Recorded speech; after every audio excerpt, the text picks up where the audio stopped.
Bonjour les amis, j'espère que vous allez bien. C'est le général Alligator comme d'habitude. Les amis, je vais vous exposer un problème aujourd'hui. J'espère qu'en commentaire, vous allez m'aider à le résoudre. En fait, j'ai un souci avec un de mes amis. Bon, c'est une connaissance qui vient à peine d'arriver. Cette connaissance est arrivée ici en Floride, précisément à Tampa. Bon, je ne savais pas qu'elle arrivait, mais elle est là. Et cela fait 3 mois, je n'étais pas au courant. Comme la personne a passé 3 mois ici sans boulot, la personne m'appelle. Général, je suis là. Je suis, oh, mais je ne savais pas que tu étais ici. Il me dit, je suis là. Mais ça fait 3 mois que je cherche du boulot, je n'en trouve pas. Est-ce que tu peux avoir des pistons? Je dis, bon, mon frère, ici, lorsque tu arrives à peine, tu ne vas pas directement commencer par le haut niveau parce que tu ne vas pas directement rentrer dans une grande société parce que tu n'es pas allé à l'école ici. Il y a d'autres petits paramètres. Et pour t'en sortir, il faudrait déjà que tu aies de l'argent parce que même pour aller encore faire une formation, il te faut de l'argent. Donc, euh, donne-toi même 6 mois pour travailler un peu d'argent. Mais il faut que tu commences peut-être dans un restaurant. Il me dit, il n'y a pas de souci, tu me connais, je suis un gars qui met la main dans tout, et puis j'ai la foi. Vous avez entendu le mot, il a la foi. C'est un chrétien et un fervent chrétien. C'est-à-dire, il est jusqu'à... Parfois, lui-même, il dépasse Jésus à prier. Vous voyez ce que je veux dire, ce n'est pas un blasphème. Alors, j'appelle un de... Vous vous rappelez que je vous avais montré le restaurant où j'avais d'abord travaillé à l'époque. Donc, j'appelle le propriétaire de ces restaurants-là. Je lui dis, bon, mon ami, j'ai un de mes... Parce que c'est devenu mon ami aujourd'hui, puisqu'on a gardé de très bonnes relations et parfois je lui envoie des travailleurs. Je dis, attends pas ailleurs. Des gens qui me demandent souvent si je peux leur trouver du travail alors qu'ils sont à Los Angeles. C'est difficile parce que si je n'ai pas de connexion directe. Si c'est dans la ville, oui, genre on peut faire on peut appeler, on peut balancer quelques coups de fil. Donc j'appelle ce monsieur, ce milliardaire-là, parce que lui s'est enrichi dans les restaurants. Je lui dis, ah, j'ai un de mes petits qui veut travailler. Il me dit, bon, moi je suis au complet, Yannick. Je dis, fais ça pour moi, trouve-lui un petit truc. Ça fait 3 mois qu'il galère et il a déjà la pression auprès de la personne qu'il a hébergée. Donc il faudrait qu'il commence à mettre les pieds sur terre. Il a besoin d'un peu de dollars. Il me dit, bon, si ton ami n'est pas compliqué, il peut venir aujourd'hui, je vais lui trouver, je vais l'essayer. Je dis, ok. Je dis à mon ami de passer. Je vous rappelle, mon ami, à la fois, c'est un gars qui prie partout. Avant qu'il ne parte, je lui dis, papa, il faut travailler dur parce qu'il en va de ma dignité. C'est moi qui t'envoie là-bas, il sait comment je travaille. Il sait comment j'ai été avec lui. J'ai été respectueux quand je travaillais avec lui. Donc j'espère que tu pourras respecter mon nom parce que tu vas là-bas en mon nom. Il me dit, il n'y a pas de souci. Donc le gars commence à travailler. Moi, je me lance dans mes choses. Une semaine après, j'oublie que je l'avais même envoyé là-bas. Je reçois un appel. 2 semaines après, je reçois un appel du patron que j'avais appelé. Yannick, j'ai un souci avec ton emploi, ton gars. Je lui ai dit, mais qu'est-ce qui se passe? Il me dit, non, je vais te voir. Donc, je suis allé là-bas. Il me fait asseoir, il me dit, bon, regarde un peu, il me montre les vidéos. Il me dit, regarde ton type travailler. Je l'ai mis, pour ceux qui vivent aux États-Unis, ils savent ce qu'on appelle le drive-thru.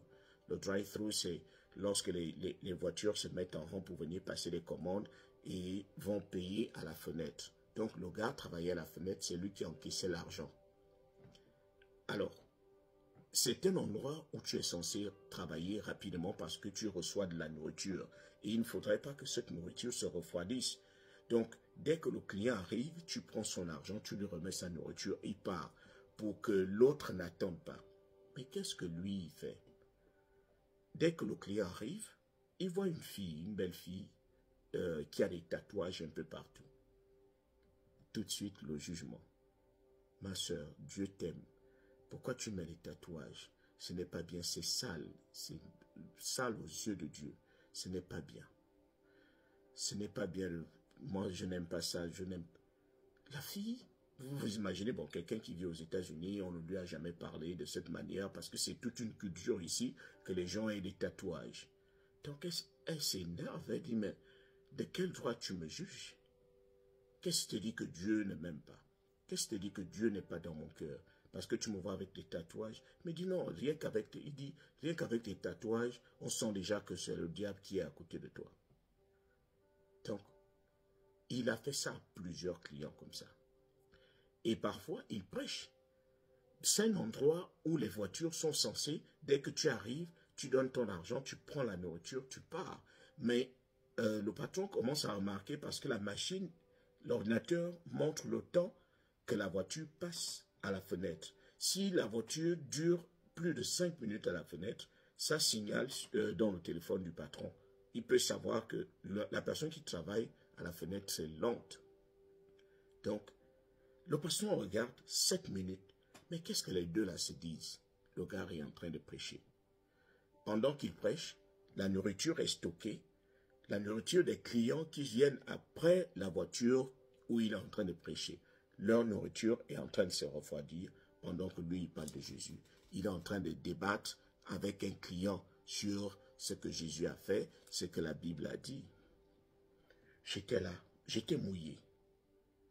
Parce que je ne savais pas exactement ce qu'il fallait dire au patron pour lui dire, bon, c'est moi qui t'ai envoyé l'élément, je ne sais pas. Le patron, je vous le rappelle, il est musulman, mais c'est quelqu'un qui ouvre ses restaurants à toutes les nationalités, à toutes les obédiences religieuses.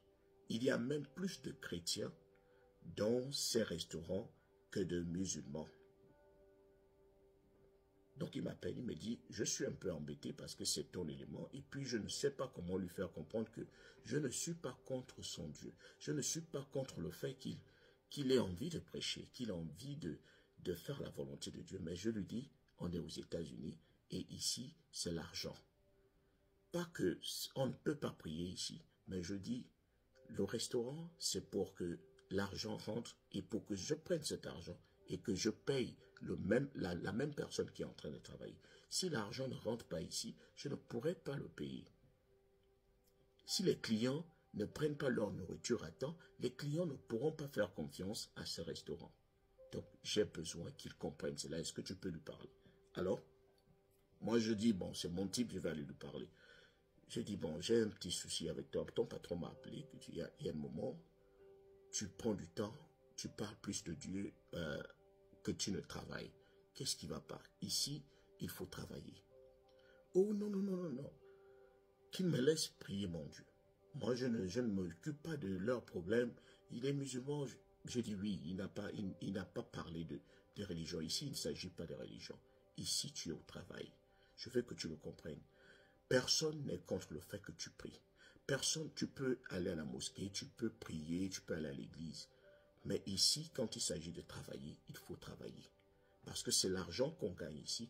C'est avec cet argent qu'on te paye. Ne confonds pas les choses. Mais j'ai l'impression qu'il ne veut pas de moi, il ne veut pas que je prie. C'est mon esprit qui le dérange, le Saint-Esprit. Je dis, ça n'a rien à voir avec les affaires du Saint-Esprit. Celui qui te parle aussi est chrétien. Mais je sais respecter les autres. Je sais respecter mon boulot. Je sais respecter mon travail. Lorsqu'il s'agit de prier, je prie. Mais lorsqu'il s'agit de travailler, il faut que je travaille. Parce que je lis la même Bible que tu lis, Dieu, Jésus lui-même, il a dit à César ce qui est à César. C'est parce qu'il savait que lorsqu'on vit dans la société, il y a des lois auxquelles on est d'abord soumis. Parce qu'on vit dans la société. Tu vis, tu travailles ici. Ce n'est pas la maison. Si ce n'est que la Bible, pourquoi Dieu pourrait t'envoyer de l'argent rien qu'à la maison, tu ne serais pas obligé de travailler. Mais comme Dieu qui ne veut pas encourager la paresse, il veut que chacun gagne son pain à la sueur de son front. Donc ici, tu es censé travailler. Si tu veux avoir de l'argent à la fin de semaine, il faut que tu travailles. Sinon, moi je vais lui dire de te virer. et tu le fais.